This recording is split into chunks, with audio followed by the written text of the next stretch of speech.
Welcome back to College 101. Today I'm going to try to answer a big question that a lot of people have, and that is college worth it for me? Now, I'm going to be taking a mostly financial approach to this question in today's video, but I do want to acknowledge up front that there are lots of non-financial considerations. Even when it comes to a career, there are some more intangible things to take into account. For example, if you have a college degree, it's a lot less likely that your job is going to be manually or physically demanding. You're not going to go out and be some laborer or a factory worker or an instrument technician or anything like that. You're also not even going to be in the trades, which are very skilled and very important. I'm not trying to put down the trades, but that can be a harsh job. So if you go to college, there are things like that that may improve your quality of life, even if the numbers don't quite add up to be a clear choice for which one is better or not. There is also the factor of passion and impact. For a lot of people, they really want to make an impact with their career, whether that's being a teacher and changing the lives of children, going into environmental science and challenging climate change, or anything in between. There are lots of reasons that getting a college education will help you feel more fulfilled. Now, with those things acknowledged, I want to move to the sort of financial analysis I want to do today of is college worth it for me? To preface all this, you do need a quick little crash course in inflation. I'm sure you guys have heard about it, especially right now with all the corona type stuff going on with the economy. Inflation is on a lot of people's minds. What inflation means is that money is slowly becoming worth less. And whether that's because we're putting more into circulation, people are making more of it, whatever it might be, inflation devalues your money. And a little bit of this can be good, right? If our country is producing more goods and literally making more money that way, producing more value, the economy is growing. So a little bit of inflation is good. However, if we go through a big round where we're, maybe for a stimulus, printing a bunch of money or things like that, inflation can be runaway. And it can be very high percentages so that the money that you have isn't going to be able to buy what it used to. Now, I'm going to say I'm not an economist, so I'm not trying to give you any hardcore political decisions, just letting you know that that's what inflation is. Inflation is important because, for example, this is why banks and credit cards charge you interest when they give you money, because depending on how long you take to pay back that money, it's going to be worth way less than it was when you first borrowed it. The usual target is between 2 and 3%, which isn't huge, but it can be as high as double-digit inflation during really bad economic times. In which case, imagine you had $10,000 in the bank. If there was double-digit inflation, it would be worth, or it would be able to buy you less than $9,000 worth of today's money. Hopefully that makes sense to you, but the reason why this is important is that college kind of puts a lot of your financial moves on hold. You're choosing to make a full salary later, and that full salary might not always be much higher than what you could make with a certain skilled or semi-skilled job out of high school. As well, there's that time for your savings from those years to compound and also kind of overtake those college savings. So I want to run through some hypothetical numbers with you to show you what I mean by all of this. All right, so here we are on my spreadsheet going over this, and I want to start by going over some of these assumptions here. So my assumption is that student loans would cost you $4,000 a year gross for 15 years. That goes along with our average numbers that the average student graduates with about $30,000 in student debt, costing about $8.50 per thousand, so $250 per month is $3,000 per year, but with taxes and savings built into your budget, it's going to be more like $4,000 gross. I'm also going to assume that your regular annual raises are going to be about 3%. That's just to kind of keep up with inflation. And then I'm going to say that if you're working in a college degreed area, you're going to get a bigger raise, we'll say 7%, every 5 years, whereas if you're in a non-college field, it will take you twice as long to get promotions. I'm also counting on 3% inflation for discounting your future earnings. And then I'm also assuming that you're saving 15% of your income with a 7% return.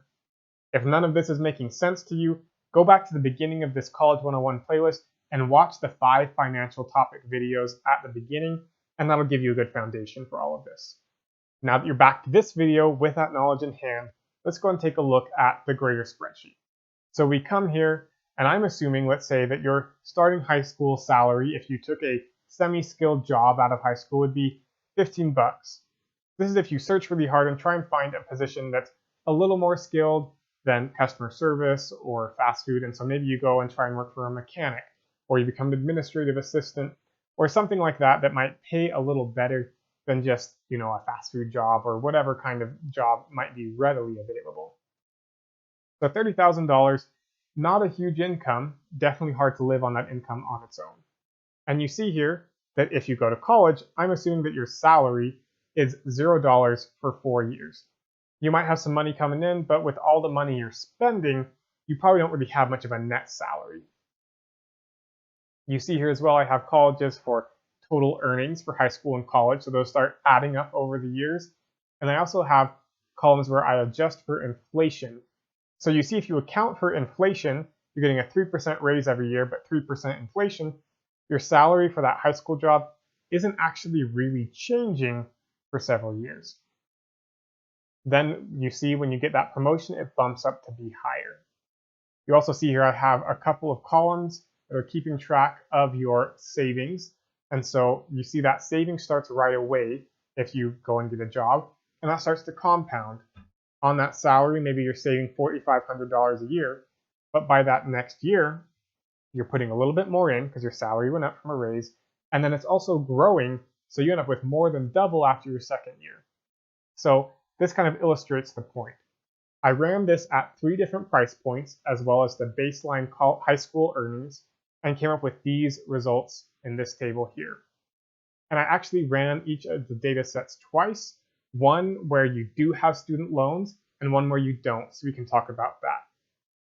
So let's look at this first table here where I say, is it worth it if you have student loans?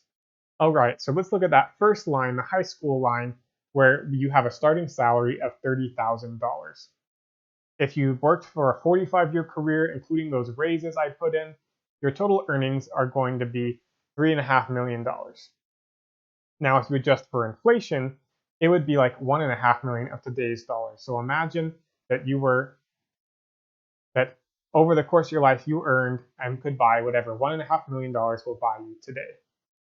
However, because you were putting money in savings and it was growing and growing, then you would end up with almost $2.75 million saved up.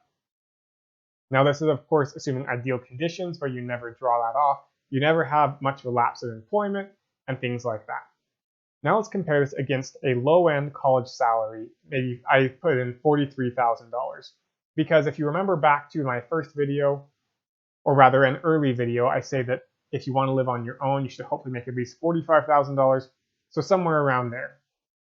You see, you're going to make $4.5 million. You're going to make $1 million more, and you're going to overtake your high school earnings if you don't go to college after 16 years. If you adjust for inflation, it takes a little bit longer because of that delay and your money in the future not being worth as much. So it's going to take you 20 years to overlap if you adjust for inflation. And your savings account will outpace your other savings account after 32 years. So it's going to be pretty far into your career before you outpace your potential earnings out of high school. Now let's look at a mid-level starting salary. That's of $50,000, we'll say. So this is a little bit higher, a little above average, but not outrageous. If you do that, you're going to earn over $5 million, and you'll outstrip your potential high school earnings in 9 years.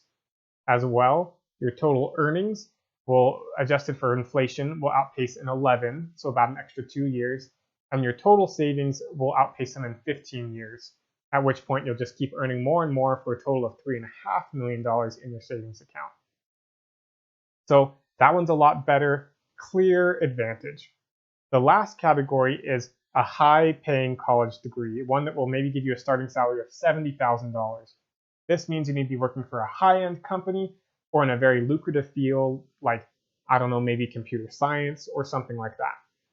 If you look at that your total earnings are going to catch and eclipse your potential earnings with a high school degree after only 4 years. Even accounting for inflation, that's only one additional year, and after 5 years, that's also when your savings will outpace them, so that you'll retire with almost $5 million in savings.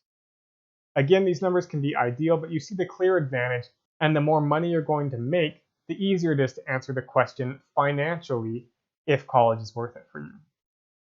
Now, I'm going to go through this next table a little quicker just to highlight the difference between having loans and not having loans.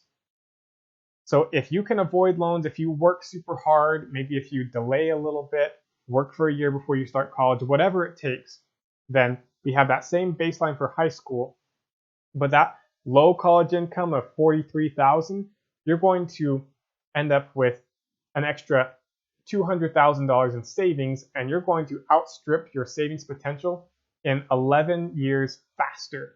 And that's because for your first 15 years, that's $4,000 more dollars you have to save and spend instead of having to shovel that straight towards your student loans. If you look at the mid-level college salary, $50,000, then your total earning is $5.5 million. Adjust for inflation, it's over $2.25, and your savings are going to be $3.5 million. The last category is the high-paying college graduate, and you see there that the impact there is much lessened. You know, it still is going to take 4 years for your total earning and inflation-adjusted earning to overcome it, and 5 years for your savings to overcome it. So you can see here by comparing the savings columns that having loans versus not having loans results in about $200,000 difference in your retirement account at the end of your career. Again, these numbers are ideal, and maybe those numbers for raises for colleges were low, maybe they were high, maybe how much money a starting person could have was optimistic. Ultimately, the goal I want to show you here is that if you're going to be going into a field where you aren't always going to be sure if you have a job, or a lower paying field, you have much less wiggle room to answer that question, is college worth it? It only takes 6 months or a year out of a job, starting to pull from your savings, where all of a sudden you're not hitting those financial goals and you've lost some of the advantage of college.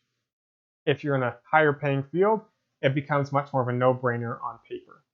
Now again, I do want to acknowledge all the intangibles of a college education, whether it's the experience of meeting people and challenging and changing your perspectives, or whether it's purely about your career, about the fact that your job will probably be air-conditioned, or things like that. There are other benefits to college, like being able to make a huge difference in the world in ways that you might not be able to otherwise. So don't take this video too seriously. These were very hypothetical numbers, very idealistic situations, but it hopefully helps give you a perspective on what college does for your earning potential. I am going to be making a lot of videos about majors specifically, referencing back to these numbers about how much college majors might earn, what their career outlook is like, and things like that. If there are particular majors you're most interested in for me to start with, let me know and I can definitely do that. In the end, I'm excited to help you guys make decisions that will be right for you and set the right expectations for college so that they can be met and keep you happy. Thanks again for watching this episode of College 101 here on the College Guide. We'll see you next time.